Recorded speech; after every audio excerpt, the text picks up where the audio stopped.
Hey guys, Jack Pierce here, your crash consultant. It's good to come out and talk to you guys. It's early morning to get it started right. This is Thursday. It's beautiful outside.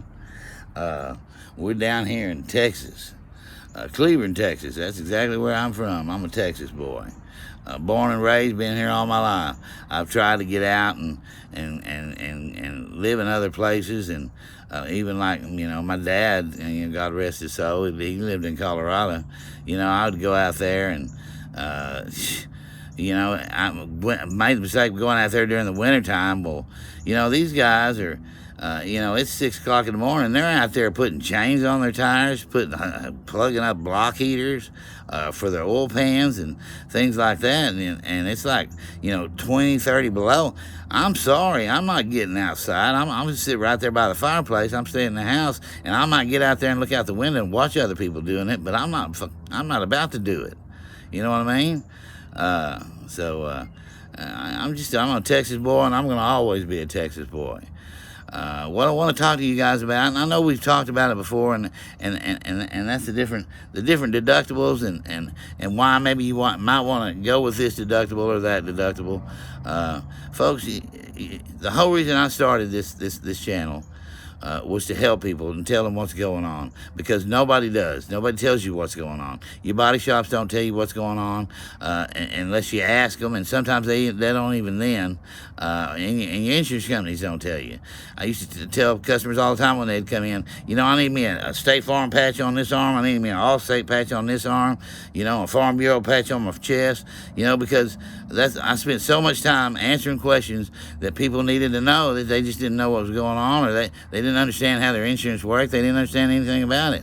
I've had people who thought they didn't pay their deductible to the shop, but they paid it to their insurance company. Well, none of that's correct.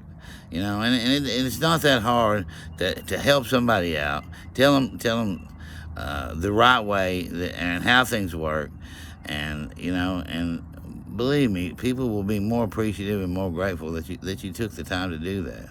I always took the time to do that. As far as I was concerned, I worked for the shop. I loved my shop. I knew all the insurance guys, and I liked them. They're good people. Everybody's just out there trying to earn their living. You know what I mean?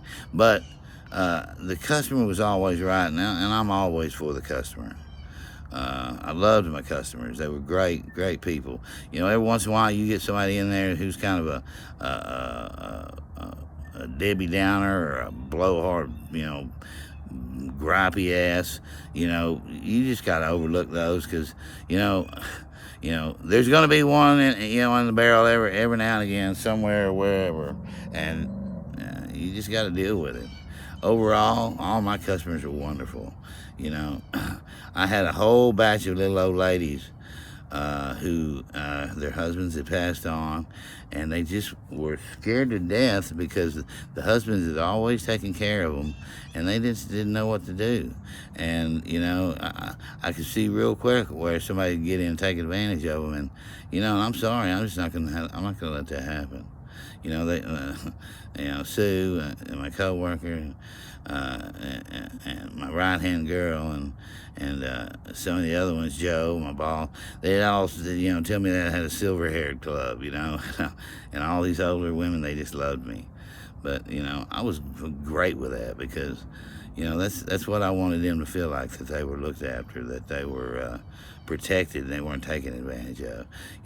Who in the heck wants to go somewhere and do business with somebody and feel the whole time that they're maybe trying to rake them over the coals or take advantage of them? That's not a good feeling for anybody. I think that's the way a lot of body shops got their bad reputations. There was a time when, they'd go in there and they'd just write this and that, and a lot of money wasted and thrown around, and the insurance companies are just about null and void all of that out.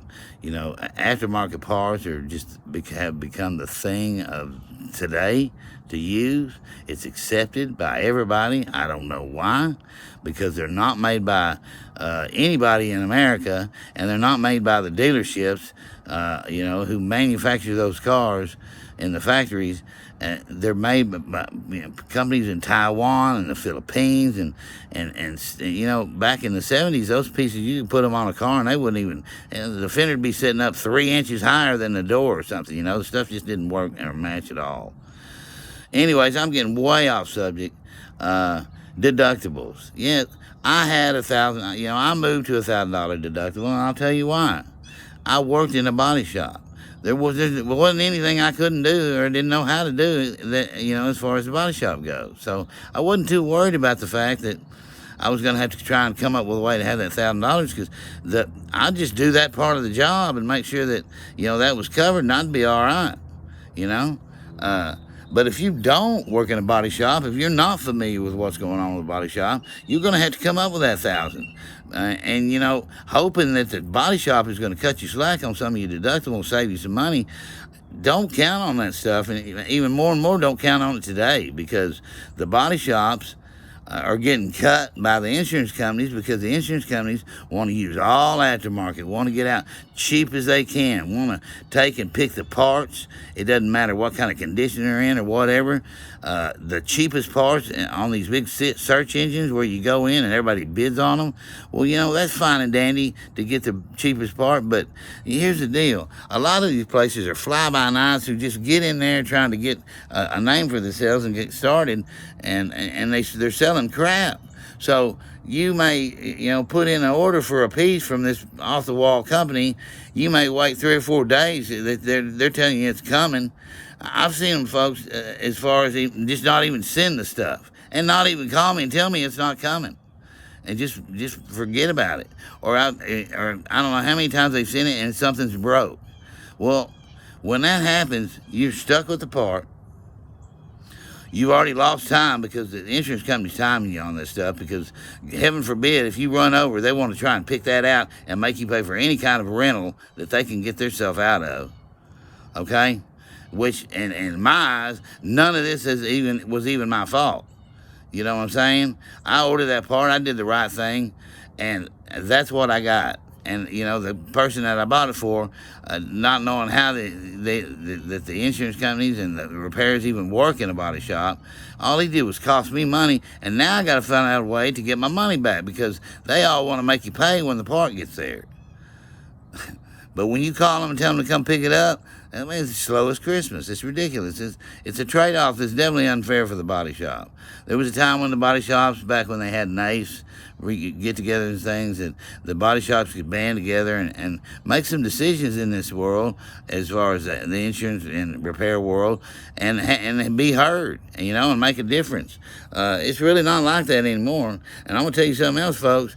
You got insurance companies, and they all own the banks. They've all got their own banks. Well, I'm going to tell you what, if you got your own bank, I say you're doing pretty good. You're running something.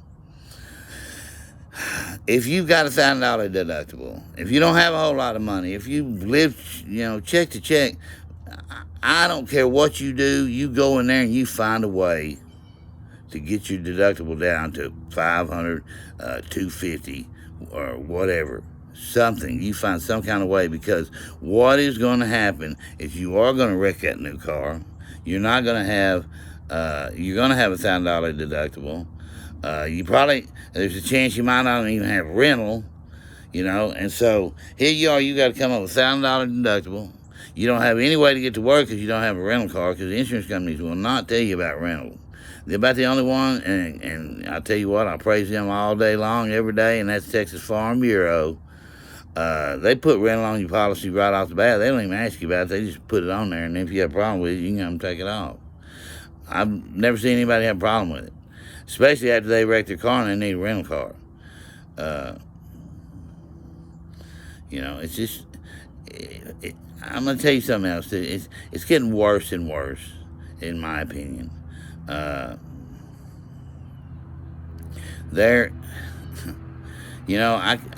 I could sit there and write a supplement, and that was after having the body man tear it down and everything, go over it with the body man, and I didn't let nobody run me over anything. I picked what prices I thought it would take to, say, repair a quarter or whatever, and I knew what I was doing. I did that stuff for 17 plus years, and so I wasn't too worried about that part of it. Wasn't too worried that I didn't know what was going on or what I was doing. I just know that if you got $1,000 deductible, it's going to hurt you in the pocketbook, and it's going to make a struggle for you. And then you're going to be constantly on the body shop's ass to get you finished up because you don't have anything to drive. And when you do that, what you're doing is you're just asking for trouble. Because when body shops start getting in a hurry, they start forgetting to do stuff. And that's what you want to get away from. And these old boys... down at Rick's, they're ASE certified. They're not a body shop, but they're a mechanic shop, and that's who I would always sub my work out to. And I could count on them. So your situation, everybody's situation is going to be different. I just really hope and pray that you guys who have $1,000 deductibles might seriously think about dropping that down to a 5. The price increase is not going to be that much, not from what I was told. So it's certainly worth taking a look at. I'll tell y'all a little bit about myself. I worked for Lone Star Collision here in Cleveland for 17 years almost. I had a good time. Boy, I put my heart, sweat, soul, tears, the whole 9 yards. I gave it everything I got over there. I'd gotten out of the penitentiary. Yes, I went to the penitentiary, gotten out of there. I had to have a job at the halfway house. So I took on a job at Frank Kent Honda, which it's not there anymore now. It's right there on the Woodford traffic circle. But I walked in there, body men like tools, we just do. And, all you good body men have a good toolbox. Well, I had just bought a brand new Snap-on, and it's, I paid seven grand for that thing. And, and which, it's overpriced, but it's a Snap-on, and it's mine. It's Kawasaki green. It's a beautiful toolbox. But I don't even use it now, really. I mean, I keep my tools in it, and that's about it. I can't do the kind of work I used to do. It's hard for me to get around. I'm not even supposed to be on ladders. But I had that wreck. I was paralyzed for about 3 minutes. I mean, not being, trying to move your arms and legs and not being able to move anything is a real scary situation. Scared the hell out of me.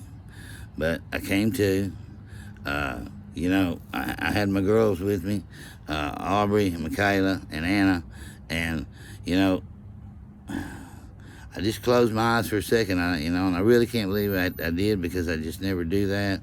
Anna from the back seat happened to say, "Sonny, look out," and I looked up, and, we hit the median head on, and on that corner, and I feel like what it did was it went in, that's where it tore the wheel out, and so, boy, I just totally forgot what I was doing, or what I was saying. So we're going to have to move right along and maybe go on to something else, because I had forgotten. Anyways, so, boy, I hate that, folks.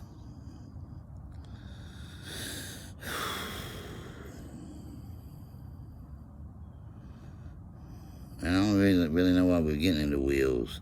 We're just getting away. I do know this, okay? Your wheels, let's say you've got some curb rash on it or something, and you're okay with that. So many people have curb rash on their cars. You can mark that off as just pulling up too close to the curb. We leave it alone. Put your 2 new ones on the front and 2 used ones on the back. And You know, you might even have to get get an alignment on that thing. I would definitely suggest it, especially if you're going to replace any parts.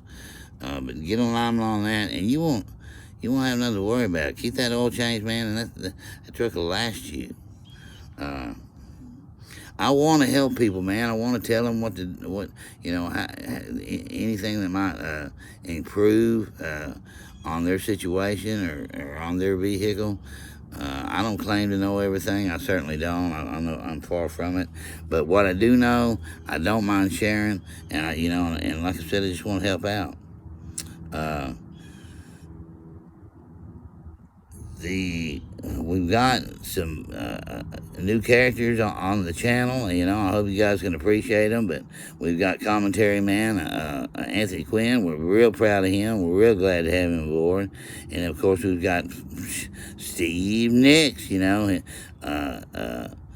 Stevie's younger brother. He thinks he sings like a Fleetwood Mac singer, but Steve's got a sound all his own. He's just a little bit on the strange side. He's a little different. You'll probably be getting to see him today. We're going to definitely upload another photo. I don't know why they haven't called me, but I assume they will. And all I can do is wait. Listen, folks, I just want to appreciate you and tell you how much I appreciate you watching my videos. Y'all have been pleasant, and I'm just happy about it all. Anyways, it's your Crash Consultant, and I'm doing fine as wine right on down here in Texas. Y'all have a good day, and I think I'm going to too. This is Jack Pierce, Crash Consultant, signing out.